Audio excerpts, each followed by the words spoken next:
Good morning class 8। आज हम पढ़ेंगे भारत की खोज, चैप्टर 8, अध्याय 8, भारत में तनाव।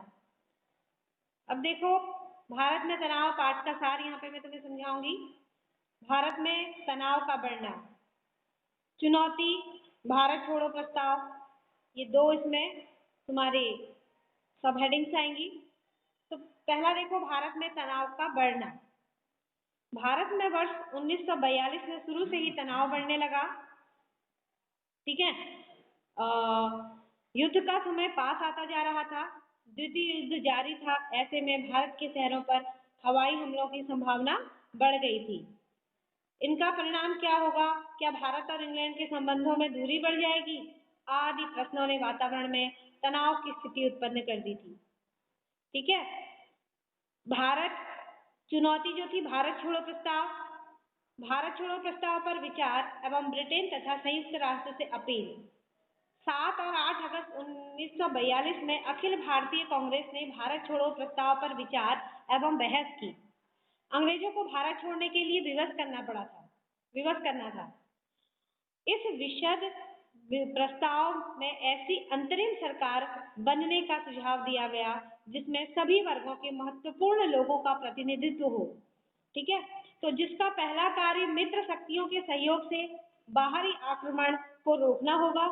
कांग्रेस कमेटी ने भारत एवं संसार के सभी गुलाम देशों की आजादी के लिए ब्रिटेन तथा संयुक्त राष्ट्र से अपील की तथा गांधी जी के नेतृत्व में एक अहिंसक आंदोलन शुरू करने की मांग की। ठीक है, तो इस समय कांग्रेस के सभापति कौन थे? मौलाना अब्दुल कलाम आजाद तथा गांधी जी ने अपने अगले कानून की घोषणा कर दी थी। तो जिसके अनुसार वे ब्रिटिश सरकार के प्रतिनिधि वायसरॉय से मिलकर संयुक्त राष्ट्र के मुख्याधिकारियों से एक सम्मानपूर्ण समझौते की अपील करेंगे। 8 अगस्त 1942 को देर रात तक जो था यह प्रस्ताव जो था उनका पारित हो गया। ठीक है, अगस्त की सुबह मुंबई में और पूरे देश में गिरफ्तारियां शुरू हुई। कब हुई? 8 अगस्त की सुबह। 8 अगस्त 1942 को देर रात तक जो था ये प्रस्ताव पारित हो गया। 9 अगस्त की सुबह बम्बई, जो अभी मुंबई कहलाता है, में पूरे देश में गिरफ्तारियां शुरू हुई। 9 अगस्त को ही नेहरू जी अन्य लोगों के साथ अहमदनगर के किले में कैद कर दिए गए। अंग्रेजी शासन ने अपने फायदे के लिए भारत में नई तकनीकी, रेलगाड़ियां, छापाखाना, दूसरी मशीनों व युद्ध के कारगर तरीकों का प्रसार किया, लेकिन उनमें भारतीय भी पूरी तरह से शामिल थे। वो अकेले तो कोई कार्य नहीं कर सकते थे ना, तो उनमें उन्होंने किसका साथ लिया? भारतीयों का साथ उनने सहयोग लिया। कुछ उनको रुपये पैसे के लालच दिया होगा, कुछ या नौकरी की लालच दिया होगा, नौकरी का। तो कुछ भी कैसे भी करके उनको अंग्रेजों ने अपने साइड किया। भारतीयों को कुछ अंग्रेजों को, कुछ भारतीयों को अंग्रेजों ने अपने साइड किया। और क्या किया? इन सबसे भी उनके दिलो दिमाग में व्यापक परिवर्तन हुआ। दूर रहने वाले लोगों का परस्पर संपर्क बढ़ा, परस्पर वैचारिक आदान प्रदान हुआ। तो ऐसा करने के बाद क्या हुआ? तब से भारत में तनाव की स्थिति पैदा हो गई। तो ये तुम्हारा था भारत में तनाव पाठ का सार। बहुत छोटा सा है। और इसके बाद लास्ट में मैं तुम्हें एक उपसंहार बताती हूँ। देखिए,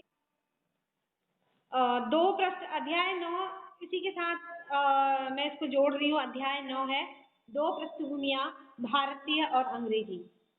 अब ये भी इसकी समरी है चैप्टर्स की। ये चैप्टर्स पूरा तुमने भारत की खोज जो बुक है उसको पढ़ना है और फिर इसके सार को समझना है। तो देखो, भारत की जनता विदेशियों के अत्याचार से आक्रोशित थी। उन्होंने अब ठान लिया कि चाहे जो कुछ भी हो जाए, अंग्रेजी राज को सहन नहीं किया जाए।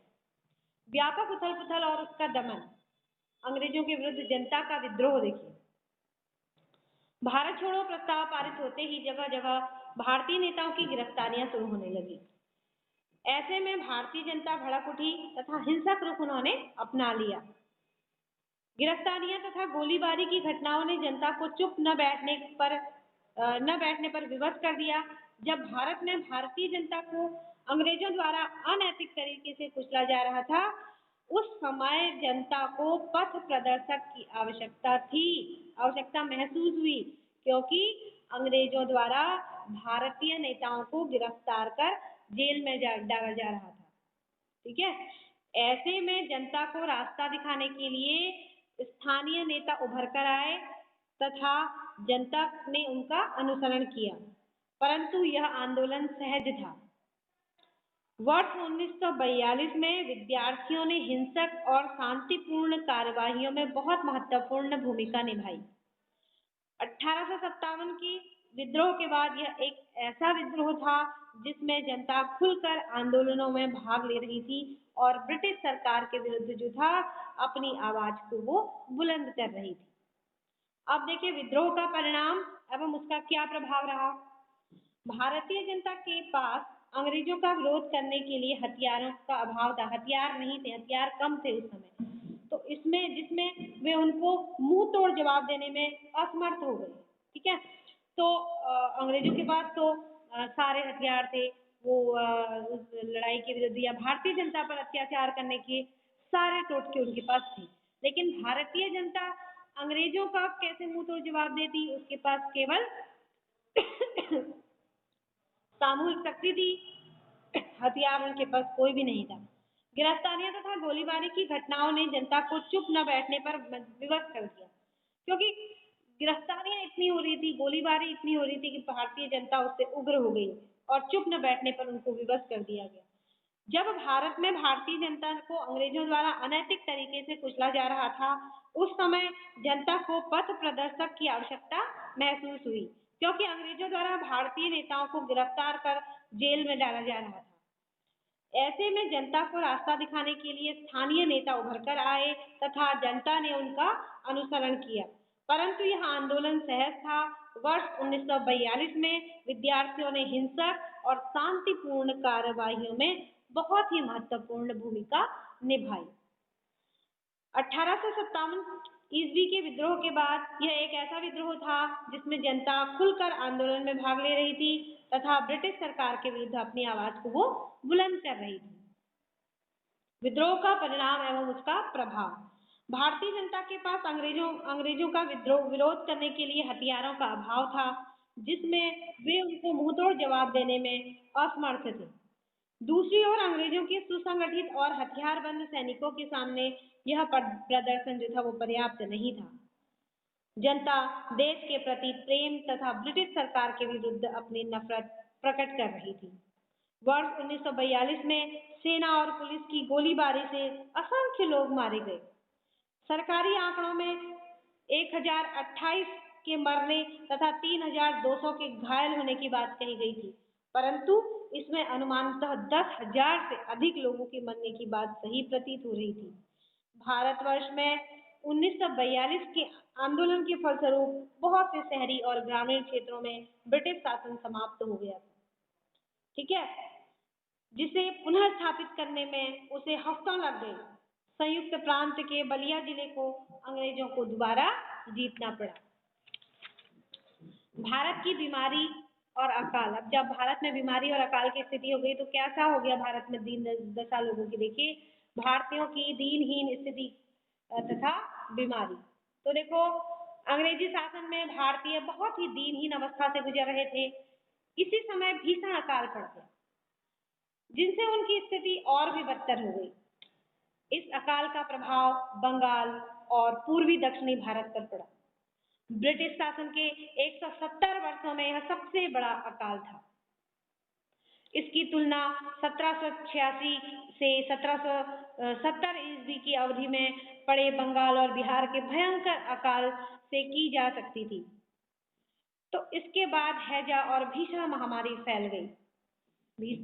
क्या फैल गई? आप लोगों ने सुना होगा अपनी दादी दादा से कि भारत में एक समय ऐसा था जिस समय हैजा और भीषण महामारी फैल गई थी।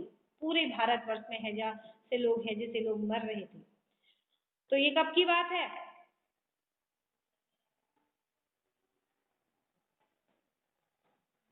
अंग्रेजी शासन में भारतीय बहुत दिनहीन, जब अंग्रेजी 1947 के बाद की, 1947 के आसपास की ये बात है। ठीक है, तो यहाँ पर कहा जा रहा है कि 1786 से 1770 ईस्वी की, तो हाँ, तो ये ठीक 150 से 150 वर्षों के बाद की बात है, यानी कि 1940 और 47 के बीच की बात है। तो अब देखिए, इससे ब्रिटिश शासन की अव्यवस्था के प्रति जनता का आक्रोश बढ़ गया था। भारत में व्याप्त अंतर विरोध। ठीक है, अब भारत में 1942 और 42 से 47 के बीच की यह बात है, जब अकाल और बीमारी का ये समय था। तो उसके बाद अकाल के पश्चात भारत में अंतर विरोध उभर कर सामने आया। इस आंदोलन के दमन के लिए अंग्रेजों ने कोई कसर नहीं छोड़ी। ठीक है, कलकत्ता में एक ओर तो सड़कों पर लाशें बिछी थी, दूसरी ओर अभिजात्य वर्ग अपनी विलासिता में डूबा था। ठीक है, अभिजात्य वर्ग यानी कि जो थोड़ा धनिक लोग थे और जो थोड़ा पैसे वाले वर्ग वाले थे, वो क्या थे, अपनी विलासिता में डूबा हुआ था। अंग्रेजी शासन की देखा देखी, अंग्रेजों की वो गुलामी करते थे और उनसे बहुत पैसा लेकर वो क्या करते थे, अपनी उसमें विलासिता में खोए रहते थे।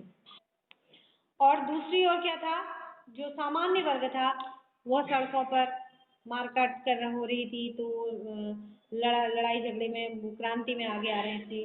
और बाकी विलासित जो उच्च वर्ग था उसको कोई मतलब नहीं था इन सब चीजों से। तो लड़ाई लड़ने में, भारत की आजादी में निम्न वर्ग और जो गरीब किसान मजदूर थे, ऐसे लोगों का बहुत बड़ा रोल है। तो देखो, यह वर्ग अपने ऐशो आराम, जो उच्च वर्ग था उसकी बात हो रही है, यह वर्ग अपने ऐशो आराम और नाच गाने में डूबा रहता था। इस अकाल का भारत की जनता पर यह प्रभाव पड़ा कि जनता और अधिक गरीबी में डूबती चली गई। भारत की इस दयनीय हालत को देख विद्वान भारत के विषय को लेकर, भारत के भविष्य को लेकर बहुत चिंतित होने लगे, दुविधा में पड़ गए। मृत्युशैया पर पड़े टैगोर यह सोच रहे थे कि अंग्रेजों के जाने के बाद भारत की तस्वीर कैसी होगी, क्योंकि भारत की दुर्गति का कोई अंत उन्हें दिखाई नहीं दे रहा था। भारत का सजीव सामर्थ्य, प्रकृति द्वारा कायाकल्प करना। नेहरू जी बताते हैं कि भारत में ने अनेक मुसीबतों को झेलते हुए भी अपना अस्तित्व बनाए रखा। आगे वे बताते हैं कि अकाल और युद्ध के बावजूद प्रकृति अपना कायाकल्प कर लेती है और कल से लड़ाई के मैदान को आज फूलों के और घास से ढक लेती है। विलक्षण गुण व्यक्ति के पास स्मृति का विलक्षण गुण होता है। विलक्षण गुण व्यक्ति के पास स्मृति का विलक्षण गुण होता है। वह इसी गुण के आधार पर अपना भीषण समय भूलकर आगे बढ़ता जाता है। वह अपने अनुभव, अपनी यादें अपनी संतान को दे जाता है। कमजोर आत्मा वाले उसको कमजोर आत्मा वाले जो होते हैं भुला दिए जाते हैं, और हिम्मत वाले जो होते हैं जीवन पथ पर आगे ही आगे बढ़ते जाते हैं। तो यहाँ पर तुम्हारा ये समाप्त होता है। इसके बाद है उपसंहार आएगा। उपसंहार पाठ का, सारे पाठों का जो है वो एक समरी है, वो मैं आपको यहीं पे बताती हूँ। तो देखो, अनाधिकार चेष्टा, इस भारत की खोज जो बुक है उसका उपसंहार देख लो, अनाधिकार चेष्टा। नेहरू जी अंत में निष्कर्ष रूप में भारत की खोज के बारे में बताते हुए कहते हैं कि मैंने क्या खोजा, क्या पाया है, यह मेरी कल्पना करना कि मैं उसके पर्दे को हटाकर उसका वर्तमान रूप देख सकूंगा, कि वह अपने वर्तमान रूप में क्या है और उसका लंबा अतीत क्या रहा होगा, मेरी अनाधिकार चेष्टा थी। तो क्या कह रहे हैं नेहरू जी अंत में निष्कर्ष रूप में भारत की खोज के बारे में बताते हुए कहते हैं कि मैंने क्या खोजा, क्या पाया, यह कल्पना करना कि मैं उसके पर्दे को हटाकर उसका वर्तमान रूप देख सकूंगा, कि वह अपने वर्तमान रूप में क्या है और उसका लंबा अतीत क्या रहा होगा, मेरी यह अनाधिकार चेष्टा थी। वो कह रहे हैं मैंने अनाधिकार चेष्टा की, मैं सब कुछ नहीं समेट पाया हूं, यह वो यहाँ पर कहना चाहते हैं कि मैं सब कुछ नहीं समेट पाया हूं। अजेय अपराजेय। वास्तव में भारत एक भौगोलिक और आर्थिक सत्ता है जिसकी विभिन्नता में सांस्कृतिक एकता है। यह विरोधाभासों का समूह है जो मजबूत और अदृश्य सूत्र में बंधा है। बार बार जीते या जीने के बाद भी वह अजेय है, अपराजेय है। इसको कोई जीत नहीं सकता है। समय समय पर यहाँ अनेक महापुरुषों ने जन्म लिया है जिन्होंने उसे समय के सांचे में ढाला है। रविंद्रनाथ टैगोर आधुनिक प्रवृत्तियों से सराबोर थे, किंतु उनकी नींव भारत में थी। ठीक है, उम्मीद है बच्चों आप इस चैप्टर्स को, आप जो भारत की खोज के ये अंतिम चैप्टर हैं 8, 9 और 10 जो अध्याय हैं, इसको समझ गए होंगे।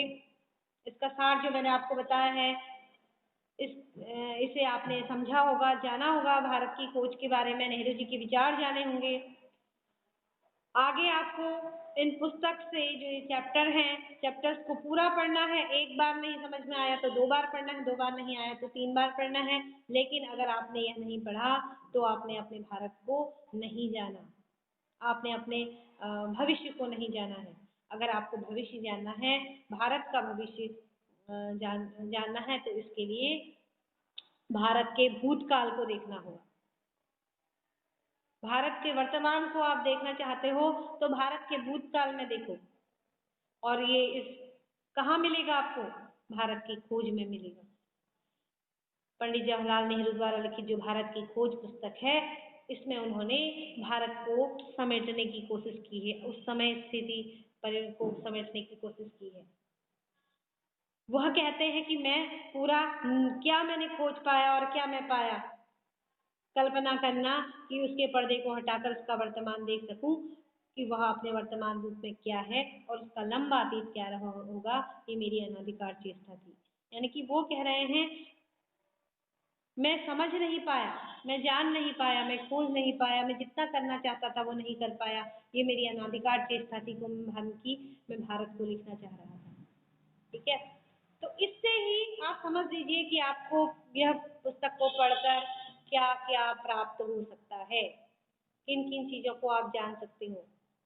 ठीक है, तो मेरी यही इच्छा रहेगी कि आप इन सारे चैप्टर्स को 1 बार, 2 बार, 3 बार, जब तक आपको समझ में नहीं आए तब तक आप पढ़ो और जानो। मेरी वीडियो को आप बार बार देखो, आपको समझ में आएगी मेरी बात। जहाँ आपको समझ में नहीं आती है तो बच्चों मुझे आप मैसेज करके, मैं बोलती हूँ आपसे, जो भी कंफ्यूजन है आपका, जो भी कॉन्सेप्ट क्लियर नहीं है वो आप मुझे मैसेज के थ्रू बताओ और मैं आपको उसको आपकी प्रॉब्लम को सॉल्व करने की कोशिश करूँगी।